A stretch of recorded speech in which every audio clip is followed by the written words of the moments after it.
ముఖ్యమైనటువంటి తీర్మానం మన రాజకీయ తీర్మానాన్ని ప్రవేశపెట్టడానికి ఆర్థిక శాఖ మంత్రివర్యులు తెలుగుదేశం పార్టీ సీనియర్ నాయకులైనటువంటి యనమల రామకృష్ణుడు గారిని ఆహ్వానిస్తున్నాం.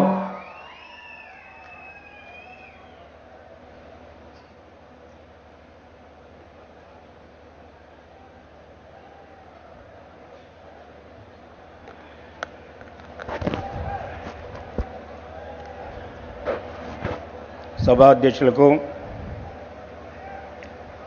మహానాడులో పాల్గొన్నటువంటి సోదరులకు, సోదరిమణులకు, పత్రికా విలేకరులకు అందరికీ కూడా నా హృదయపూర్వకమైనటువంటి నమస్కారాలు.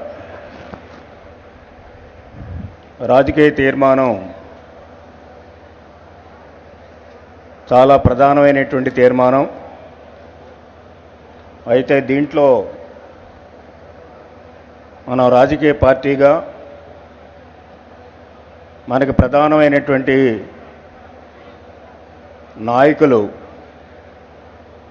ఆనాడు అన్న నందమూరి తారక రామారావు గారు, ఈ రోజున మన ప్రియతమ నాయకులు, మన ముఖ్యమంత్రి వర్యులు, నేషనల్ పార్టీ అధ్యక్షులు నారా చంద్రబాబు నాయుడు గారి నాయకత్వంలో దాదాపు ఆనాటి నుంచి ఈనాటి వరకు కూడా 36 సంవత్సరాలు తెలుగుదేశం పార్టీ రాజకీయ జీవితంలో అనేక మార్పులు రాష్ట్రంలో కానీ, కేంద్రంలో కానీ, మార్పుల్లో కానీ, సంస్కరణలో కానీ, రాజకీయాల్లో కానీ ప్రత్యేకమైనటువంటి భూమికను పోషించినటువంటి తెలుగుదేశం పార్టీ.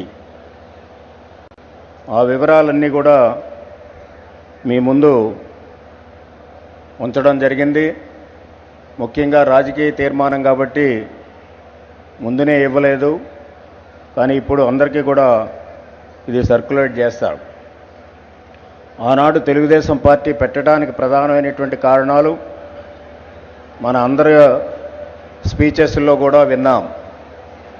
ఆనాడు ప్రధానంగా చేసింది రాష్ట్రంలో ఒక రాజకీయ చైతన్యం తీసుకురావాలని, రాజకీయాల్లో మార్పు రావాలని, రాజకీయ ప్రక్షాళన జరగాలనేటువంటిది ఆనాడు అన్న నందమూరి తారక రామారావు ఆలోచన మేరకు రాజకీయ పార్టీని పెట్టడం, ప్రచారం చేయడం, 9 మాసాల్లోనే భారతదేశ చరిత్రే కాదు ప్రపంచ చరిత్రలో ఎన్నడూ లేనట్టుగా మనం అధికారంలోకి రావడం, అధికారంలోకి వచ్చిన తర్వాత రాష్ట్ర ప్రజల్లో ఉన్నటువంటి సమస్యల పరిష్కారానికి అనేక సంక్షేమ కార్యక్రమాలు, రాష్ట్ర ప్రయోజనానికి అనేక అభివృద్ధి కార్యక్రమాలు కూడా ఆనాడు చేపట్టడం జరిగింది. అదేవిధంగా దాంతో పాటు కూడా తెలుగు జాతి గౌరవం లేనప్పుడు, ఆనాడు మన మద్రాసులుగా పిలువబడినప్పుడు తెలుగు ఆత్మగౌరవాన్ని నిలపాలనేటువంటిది అతి ప్రధానమైనటువంటి ఒక కార్యక్రమంగా తీసుకుని అన్నగారు ఆ రోజున ప్రచారం చేసినప్పుడు భారతదేశంలో కానీ, ప్రపంచంలో ఉన్నటువంటి తెలుగు వాళ్ళకు కానీ ప్రత్యేకమైనటువంటి గుర్తింపు, ఘనత తెచ్చినటువంటిది ఆనాడు నందమూరి తారక రామారావు గారు అనేది కూడా మీకు ఈ సందర్భంగా మనవి చేస్తున్నా. మన రాజకీయ పార్టీకి అది ప్రథమమైనటువంటి కార్యక్రమం, ప్రథమమైనటువంటి మెట్టు కూడా. తర్వాత రాష్ట్రంలో మనం బలపడుతున్నటువంటి సందర్భంలో, మనల్ని తిరుగులేనటువంటి సందర్భాల్లో మన మీద అనేక కుట్రలు చేయడానికి ప్రయత్నాలు చేశారు ఆనాడు ఉన్నటువంటి కాంగ్రెస్ పార్టీ. దేశంలో ఉన్నటువంటి కాంగ్రెస్ పార్టీ ఇందిరాగాంధీ నాయకత్వంలో తెలుగుదేశం పార్టీ కానీ ఈ విధంగా మనుగడ సాగితే కాంగ్రెస్ పార్టీకే ముప్పు వాటిల్తుందనే భయంతో తెలుగుదేశం పార్టీలో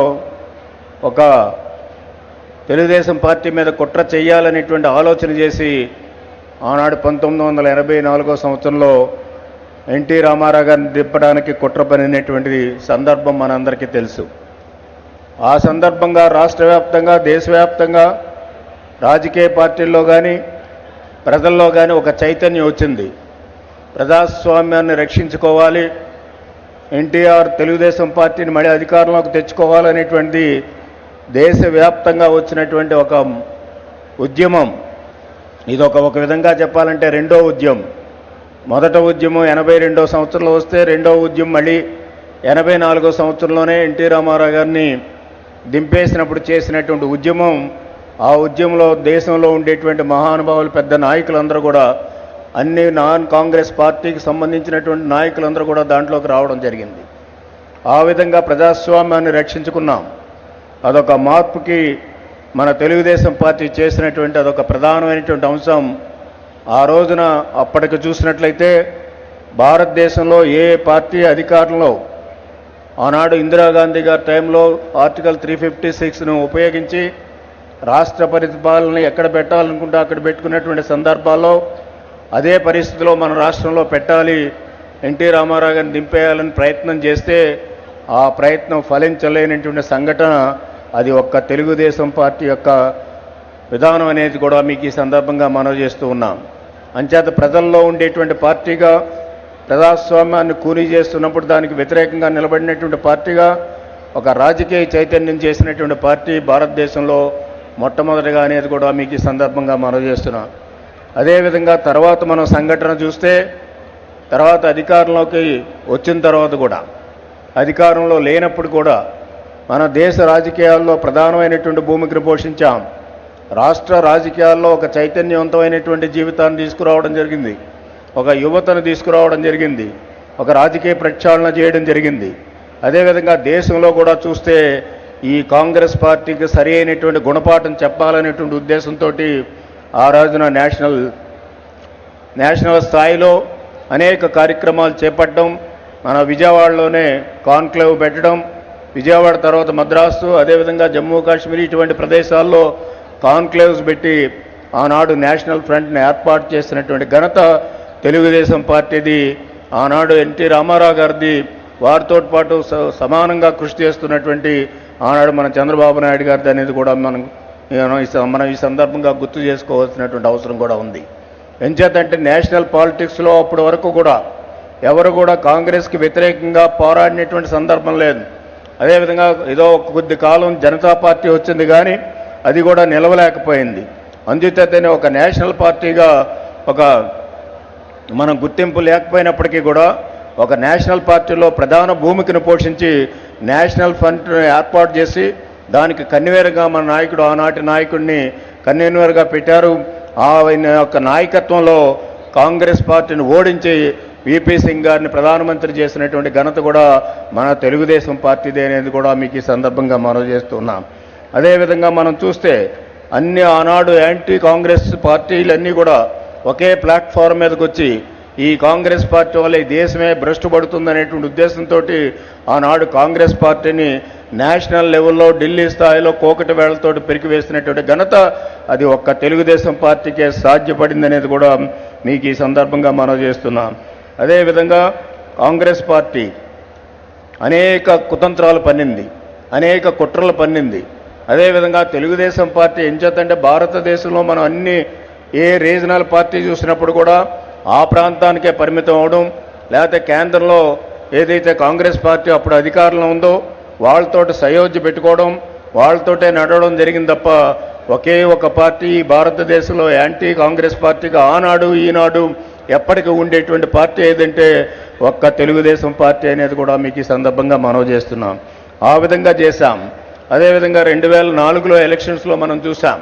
ఎంచేదంటే కొన్ని మార్పులు కూడా భారతదేశంలో కొన్ని మార్పులు తీసుకురావడానికి మనకి నాయకులు, మన ఇద్దరు నాయకులు కూడా ఆనాడు ఎన్టీ రామారావు గారు కానీ అదేవిధంగా ఈనాడు చంద్రబాబు నాయుడు గారు కానీ మనకి రాజకీయంగా కానీ అదేవిధంగా పరిపాలనలో ఉండేటువంటి మార్పులు తీసుకురావడంలో కానీ ప్రధాన భూమిక పోషించింది నేషనల్ లెవెల్లో, స్టేట్ లెవెల్లో మన తెలుగుదేశం పార్టీ అనేది కూడా మీకు ఈ సందర్భంగా మనవి చేస్తున్నాం. ఆ రోజున మన చంద్రబాబు నాయుడు గారు 2004లో మనం ఆనాడు అధికారాన్ని కోల్పోయినప్పుడు ఈవీఎంల గురించి చెప్పాం.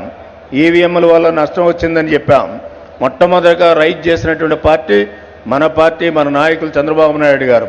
అంచేత దీని మీద అంతా తర్జన భర్జనలు జరిగాయి, అధ్యాయం కూడా జరిగింది. జరిగిన తర్వాత వీళ్ళు ఒప్పుకోవడం జరిగింది. అంచేత ఈ రోజున ఒక స్లిప్ అయినా పెట్టాలి, ఎవరికి నేను ఓటేస్తున్నానో ఆ ఓటు తెలియాలని ఉండవలసినటువంటి అవసరం ఉంది.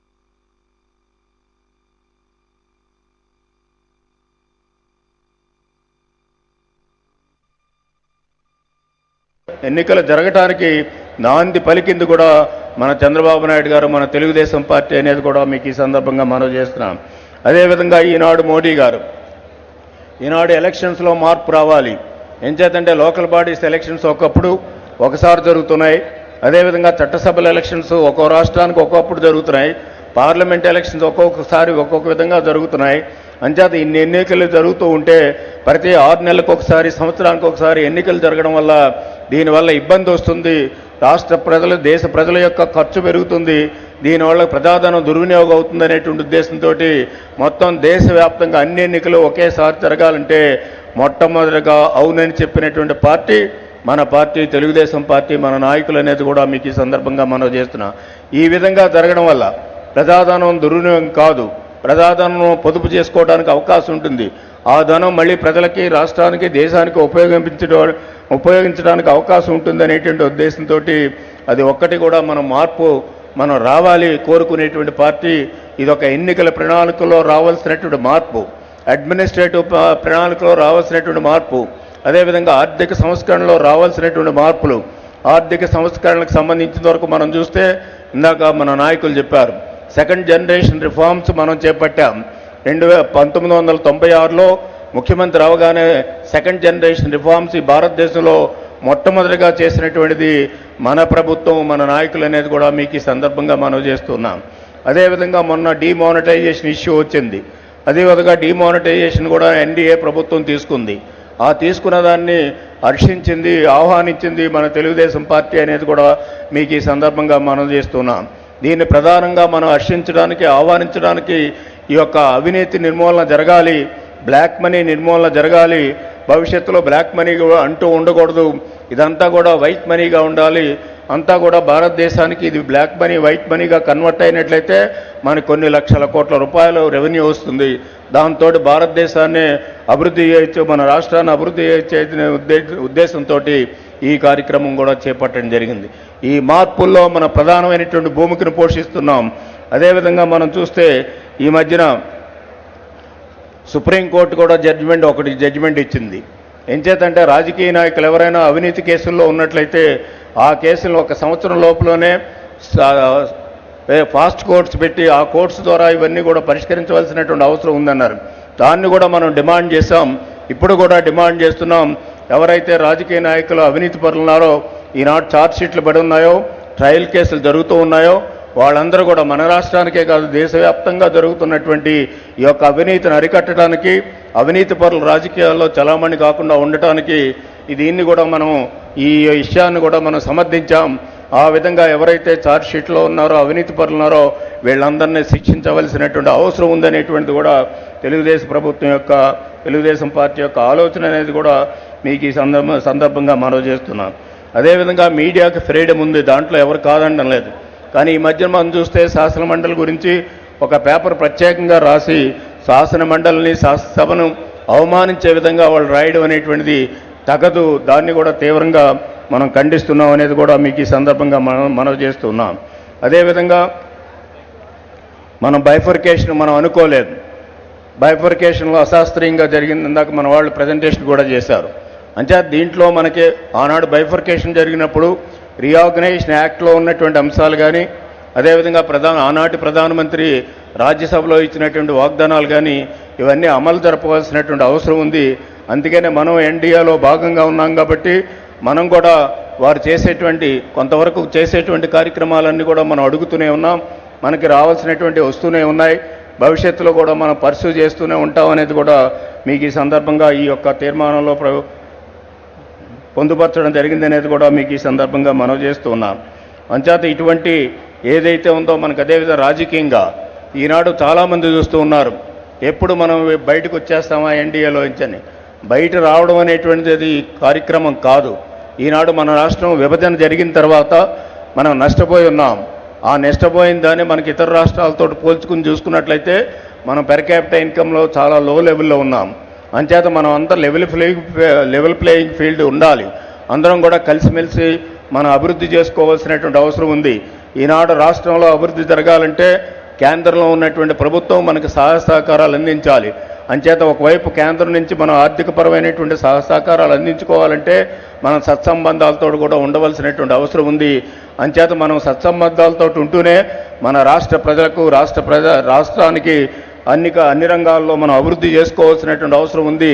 మన రాష్ట్రంలో ఉండేటువంటి సమస్యలన్నీ పరిష్కరించుకోవాలన్నప్పుడు మనకు రెవెన్యూస్ కూడా రావాల్సినటువంటి అవసరం ఉందనేది కూడా ఈ సందర్భంగా మనవి చేస్తూ చివరి 4 లైన్లు కూడా మీకు వినిపించవలసినటువంటి అవసరం ఉంది. ఎంచేతంటే మీకు ఈ యొక్క ప్రతి మీ దగ్గర లేదు కాబట్టి దీంట్లో ఉన్నటువంటి సారాంశాన్ని చదివి వినిపించి నేను ముగిస్తా. కేంద్రంతో సత్సంబంధాలతో పొరుగు రాష్ట్రాలతో సౌహృద్భావంతో అన్ని రంగాల్లో రాష్ట్రాన్ని అభివృద్ధి చేయడం మన లక్ష్యం. 2022 నాటికి దేశంలో మొదటి 3 రాష్ట్రాల్లో ఒకటిగాను, 2029 నాటికి ఆంధ్రప్రదేశ్లో అగ్రగామి రాష్ట్రంగాను, 2050 నాటికి ప్రపంచంలోనే అత్యున్నత రాష్ట్రంగా ఆవిర్భవించాలని ఈ మహానాడు సందర్భంగా తీర్మానిస్తున్నాం. తెలంగాణ కూడా ఆ స్థాయికి ఎదగాలని ఆశిస్తున్నాం. రెండు తెలుగు రాష్ట్రాలు తెలుగు ప్రజల సర్వతోముఖ వికాసం దిశగా వేగంగా పయనించాలని, దేశ విదేశాల్లో ఉన్న తెలుగు వారందరూ ప్రగతి పథంలో పయనిస్తూ సుఖసంతాలతో ఉండాలని కోరుతూ ఈ మహానాడు తీర్మానిస్తుంది. ఈ అవకాశం కల్పించినటువంటి మీ అందరికీ నా హృదయపూర్వక నమస్కారాలు తెలియపరుస్తూ ఈ తీర్మానాన్ని ఆమోదించవలసిందిగా మనస్ఫూర్తిగా కోరుకుంటూ సెలవు తీసుకుంటున్నాను.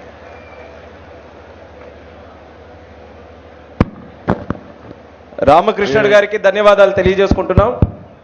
రామకృష్ణ గారు ప్రవేశపెట్టినటువంటి రాజకీయ తీర్మానాన్ని అందరూ కూడా ఏకగ్రీవంగా ఆమోదించవలసిందిగా మిమ్మల్ని అందరినీ కోరుకుంటూ దీనిపైన కూడా నా కన్క్లూజన్ నేను కవర్ చేస్తాను.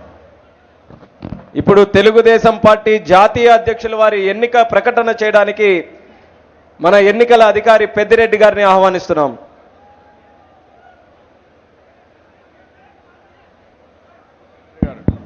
ఒక్క సెకండ్ పెద్దిరెడ్డి గారు, ఒక్క సెకండ్. ఇప్పుడు జనార్దన్